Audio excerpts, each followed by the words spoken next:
Good morning बच्चों। Class BSc third year और BSc BEd 4 year के लिए ऑर्गेनिक केमिस्ट्री का हमारा जो टॉपिक चल रहा है वो है हेटेरोसाइक्लिक कंपाउंड। और हेटेरोसाइक्लिक कंपाउंड के 11 पार्ट तक हमने कंप्लीट कर लिया। आज 12 पार्ट की बात कर रहे हैं और हमने 5 मेंबर रिंग की शुरुआत की थी जिसके अंदर पिरोल और फ्यूरेन को कंप्लीट कर लिया। आज हमारा 5 मेंबर रिंग के अंदर 3rd नंबर टॉपिक आता है थायोफिन। थायोफिन को शो कैसे करते हैं? इस तरीके से 5 मेंबर रिंग होती है जिसके अंदर 4 कार्बन और 1 सल्फर जुड़ा होता है और जिसका नाम है थायोफिन। थायोफिन जो होता है वो बेंजीन से बहुत अधिक समानता शो करता है। या फिर अपने ऐसे कर सकते हैं कि अगर हम बेंजीन की और इसकी अगर तुलना करें तो कोई ज़्यादा फर्क नहीं होता। ये बहुत ज़्यादा समानता शो करने के कारण ये बेंजीन से पृथक करना भी कठिन होता है। अगर हम इसकी बात करें, बेंजीन को हम प्राप्त करते हैं कोलतार से। जब हम कोलतार से बेंजीन को प्राप्त करते हैं तो ये थायोफिन भी उसी के अंदर ही होता है। बहुत अधिक समानता शो करने के कारण इसे पृथक जल्दी से पृथक नहीं कर सकते। हम विक्टर मेयर नामक जो वैज्ञानिक था उसने क्या किया था कि कोलतार से जब बेंजीन को पृथक किया तो उसकी बेंजीन जब पृथक करते हैं ना कोलतार से तो कुछ अशुद्धियाँ बाहर निकलती हैं। उन अशुद्धियों के अंदर इस थायोफिन को प्राप्त किया था विक्टर मेयर नामक जो वैज्ञानिक थे उन्होंने। तो इसीलिए इसे किससे प्राप्त किया जाता है? मेनली कोलतार से प्राप्त किया जाता है। और कोलतार से जब बेंजीन प्राप्त करते हैं तब ये अशुद्धि के रूप में उन्होंने प्राप्त किया था। अब आती है बनाने की विधियाँ। क्या आती है? बनाने की विधियाँ। किसके बनाने की विधि? थायोफिन के बनाने की विधि। थायोफिन बनाने की विधि, थायोफिन के बनाने की विधि जिसके अंदर पहली विधि आती है कोलतार से प्राप्त बेंजीन से। कोलतार से प्राप्त बेंजीन से सबसे पहले अपने क्या करते हैं? कोलतार लेते हैं और उस कोलतार से क्या करते हैं? बेंजीन को प्राप्त करते हैं। और उस बेंजीन को जब शुद्ध अवस्था में लाया जाता है तो कुछ अशुद्धियाँ बाहर निकल जाती हैं। उन अशुद्धियों के अंदर ही क्या होता है? थायोफिन प्रेजेंट होता है। लेकिन जैसे ही हम कोलतार लेंगे और कोलतार से हमने बेंजीन को प्राप्त करने के लिए जो पदार्थ लिया है उस पदार्थ के अंदर क्या करते हैं? हम सल्फ्यूरिक एसिड डालते हैं। तो देखिए थायोफिन बेंजीन से बहुत अधिक समानता शो करता है लेकिन ये बेंजीन से जल्दी रिएक्शन शो करता है सल्फोनीकरण की विक्रिया। ये क्या करता है? सल्फोनिक एसिड बना लेगा। थायोफिन सल्फोनिक एसिड बना लेगा बहुत जल्दी, बेंजीन से भी जल्दी। और हमें पता चल जाएगा कि भी इसने क्या बना दिया? थायोफिन सल्फोनिक एसिड बना दिया। हम उसे पृथक कर लेंगे और वो किस में घुलनशील होता है? वाटर में घोल देंगे और वाटर के अंदर क्या करेंगे? बाष्पीभवन करवा करके इस थायोफिन को प्राप्त कर लेंगे। तो इस तरीके से हम कोलतार से क्या कर सकते हैं? कोलतार से जो बेंजीन प्राप्त होता है उससे हम थायोफिन बना सकते हैं। तो थायोफिन बनाने के लिए सबसे पहले कोलतार से बेंजीन लेंगे और उस बेंजीन के अंदर क्या डालेंगे? H2SO4 डालेंगे और H2SO4 डालते ही क्या बन करेगा? थायोफिन सल्फोनिक एसिड बना लेगा।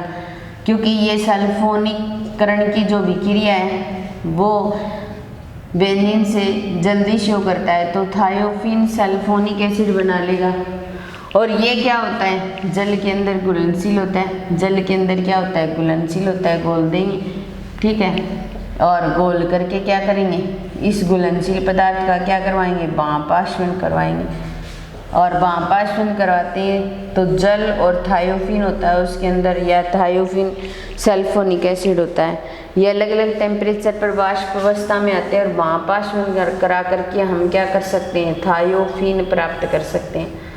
तो इस तरीके से थायोफिन कोलतार से प्राप्त बेंजीन से हम थायोफिन को प्राप्त कर सकते हैं। दूसरी विधि आती है एसिटिलीन से।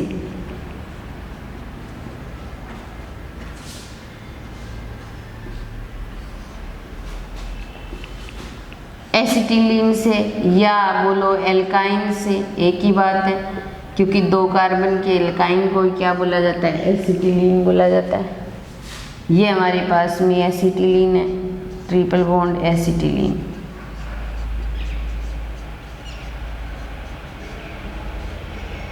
ठीक है, प्लस H2SO4 प्लस एसिटिलीन। तो हम क्या करेंगे, एसिटिलीन के 2 मॉलिक्यूल लेंगे और एक क्या लेंगे, हाइड्रोजन सल्फाइड या H2S गैस का एक मॉलिक्यूल वो लेंगे और मॉलिक्यूल लेकर के इसे गर्म करेंगे और Al2O3 की प्रेजेंस में, एल्यूमिना की प्रेजेंस में लगभग 400 डिग्री सेंटीग्रेड टेम्परेचर पर गर्म करेंगे। गर्म करेंगे तो ये आपस में जुड़ जाएंगे।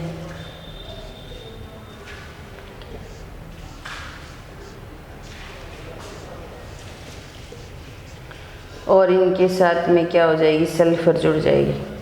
तो देखिए 2 3 4 इसके बॉन्ड कंप्लीट हो गए, 2 3 4 इसके, 2 3 और इस तरीके से हमें क्या प्राप्त हो जाएगा, थायोफिन प्राप्त हो जाएगा।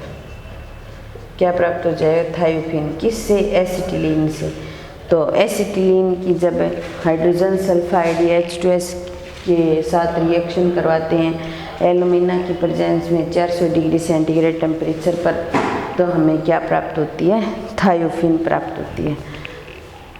तो एक तीसरी फाइल में मर्डरिंग जिसका नाम है थायोफिन वो कर रहे हैं हम, और इसके बनाने की विधियाँ, पहला हम कोलतार से प्राप्त बेंजीन से हमने थायोफिन बना लिया, और दूसरा हम एसिटिलीन से थायोफिन बना सकते हैं, एसिटिलीन से थायोफिन बना सकते हैं।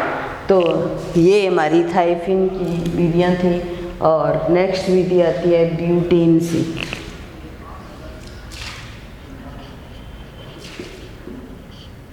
ब्यूटेन से, ब्यूटेन क्या होती है, एक 4 कार्बन की एल्केन होती है और उस 4 कार्बन की एल्केन को सल्फर के साथ अगर गर्म किया जाए तो हमें क्या प्राप्त हो सकता है, थायोफिन प्राप्त हो सकता है। CH3 CH2 CH2 और CH3, ये हमारे पास क्या है, ब्यूटेन है।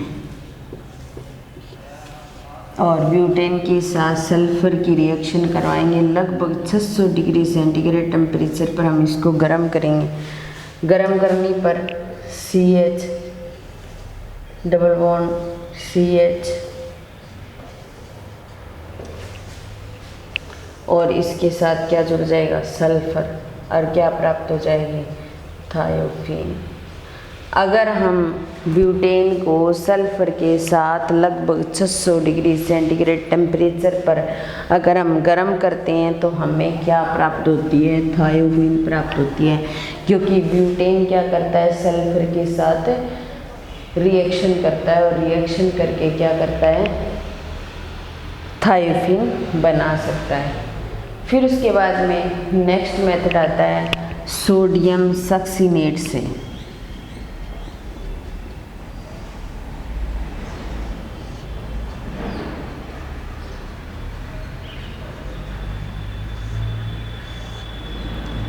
सोडियम सक्सीनेट से तो सक्सीनिक एसिड लेंगे और सक्सीनिक एसिड का हाइड्रोजन प्रतिस्थापित कर देंगे तो क्या बन जाएगा, सोडियम सक्सीनेट। और सोडियम सक्सीनेट की P2S3 के साथ अगर रिएक्शन करवाते हैं तो हमें क्या प्राप्त होता है, देखिए ये हमारे पास COOH है और ये हमारे पास COOH, ये सक्सीनिक एसिड है। इसके एक हाइड्रोजन का प्रतिस्थापन करके यहाँ क्या लगा देंगे, Na लगा देंगे। ठीक है, जिसको हम इस प्रकार रख सकते हैं, ये carbon C double bond ONA और C डबल बॉन्ड O और ONA, और इसको बोला जाता है सोडियम सक्सीनेट। क्योंकि सक्सिनिक एसिड से बना है तो बोलेंगे सोडियम सक्सिनेट। और इसकी रिएक्शन P2S3 के साथ करवाएंगे तो इसके साथ करवाने पर ये CH और CH डबल बॉन्ड CH और इसके साथ कौन जुड़ जाएगा S और क्या बन जाएगा थायोफीन। तो इस तरीके से ये थायोफीन बनाने की कुछ विधियां थी, जिसके अंदर हमने बनाने की विधियों में कोलतार से बेंजीन बनाया और बेंजीन से क्या प्राप्त कर लिया थायोफीन। फिर उसके बाद में हमने एसिटिलीन की रिएक्शन करवाई, सल्फ़र के साथ गर्म किया, थायोफीन प्राप्त हो गया।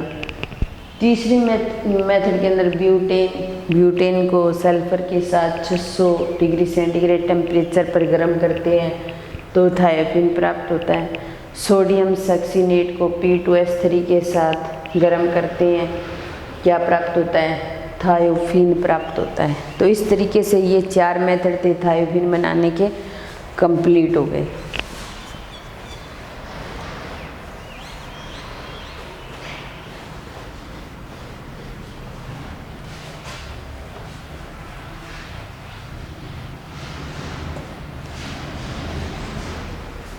तो थायोफीन के बनाने की विधियाँ हमारी पूरी हो गई। उसके बाद में हम इसकी फिजिकल प्रॉपर्टी पर बात करेंगे। तो फिजिकल प्रॉपर्टी की बात करते हैं। सबसे पहले भौतिक गुण।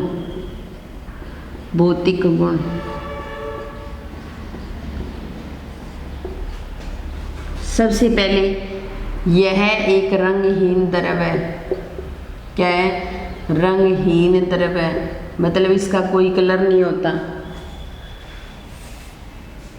अगर इसके क्वथनांक की बात करें तो इसका क्वथनांक जो होता है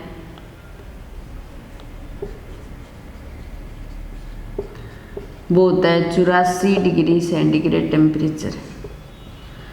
मतलब 84 डिग्री सेंटीग्रेड टेम्परेचर पर ये क्या है, थायोफीन जो होता है वो उबलने लग जाएगा। क्या होगा? उबलने लग जाएगा।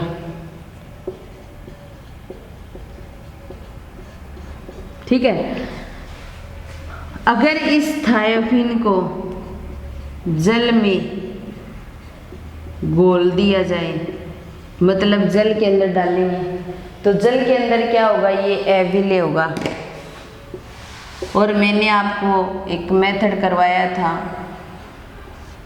कि कोलतार से बेंजीन से, जब बेंजीन ये थायोफीन सल्फोनिक एसिड होता है ना, वो जल में विलेयशील होता है और उससे थायोफीन अलग निकाल करके फिर वाटर के अंदर घोलोगे तो नहीं घुलेगा। और कार्बनिक विलायकों के अंदर क्या होगा? विलेयशील होगा। कार्बनिक विलायकों में क्या होगा? विलेयशील होगा। विलायकों में विलेयशील होगा। तो ये थे भौतिक गुण। एक रंगहीन द्रव, क्वथनांक 84 डिग्री सेंटीग्रेड, जल में एविले और कार्बनिक विलायकों में क्या हो गया? विलेयशील हो गया। उसके बाद में इसके स्पेक्ट्रोस्कोपिक गुणों की बात करते हैं। ये कुछ यूवी और आईआर स्पेक्ट्रम शो करेंगे। तो स्पेक्ट्रोस्कोपिक प्रॉपर्टी, कुछ स्पेक्ट्रोस्कोपिक प्रॉपर्टी की बात कर रहे हैं। कुछ तो यूवी स्पेक्ट्रम शो करेंगे और कुछ क्या करेंगे? आईआर स्पेक्ट्रम शो करेंगे। कुछ तो यूवी स्पेक्ट्रम शो करेंगे और कुछ आईआर स्पेक्ट्रम शो करेंगे। जो यूवी स्पेक्ट्रम है वो तो क्या करेंगे?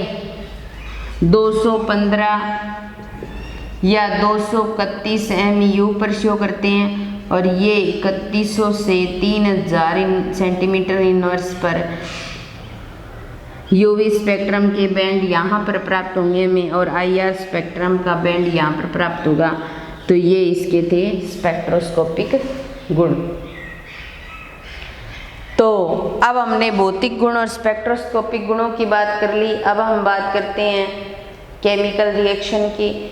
और केमिकल रिएक्शन के अंदर क्या करवाते हैं, अपने एडिशन रिएक्शन कराएंगे सबसे पहले।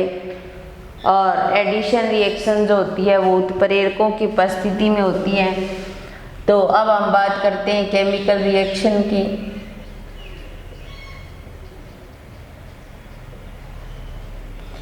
और केमिकल रिएक्शन में पहली रिएक्शन है योगात्मक अभिक्रिया। प्रत्येक कंपाउंड कुछ न कुछ योगात्मक अभिक्रिया शो करता है और प्रत्येक कंपाउंड कुछ न कुछ प्रतिस्थापन अभिक्रिया भी शो करता है। तो बेंजीन प्रतिस्थापन अभिक्रिया बहुत अच्छे से शो करता है। इसी प्रकार थायोफिन जो होता है उसके अंदर एरोमेटिकता के गुण बेंजीन से भी ज़्यादा स्ट्रॉन्ग होते हैं। तो इसीलिए ये भी प्रतिस्थापन अभिक्रिया शो करेगा, इलेक्ट्रॉन से नई प्रतिस्थापन अभिक्रिया। और इलेक्ट्रॉन से नई प्रतिस्थापन अभिक्रिया का पहला करैक्टर यही है कि जो एरोमेटिक कंपाउंड होगा वही इस रिएक्शन को शो करेगा। तो योगात्मक अभिक्रिया की बात करते हैं हम सबसे पहले। और क्या करवाते हैं, हाइड्रोजनीकरण करवाते हैं।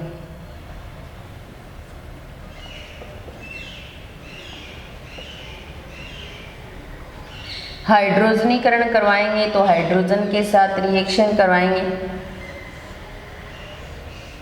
ये हमारे पास थायोफिन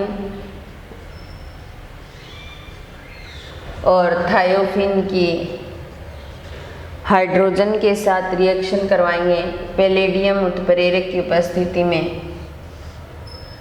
और उपस्थिति में करवाने पर डबल बॉन्ड सिंगल में चेंज हो जाएंगे और क्या बन जाएगा, टेट्रा हाइड्रोथायोथाइन थाइन। अगर यही हाइड्रोजनीकरण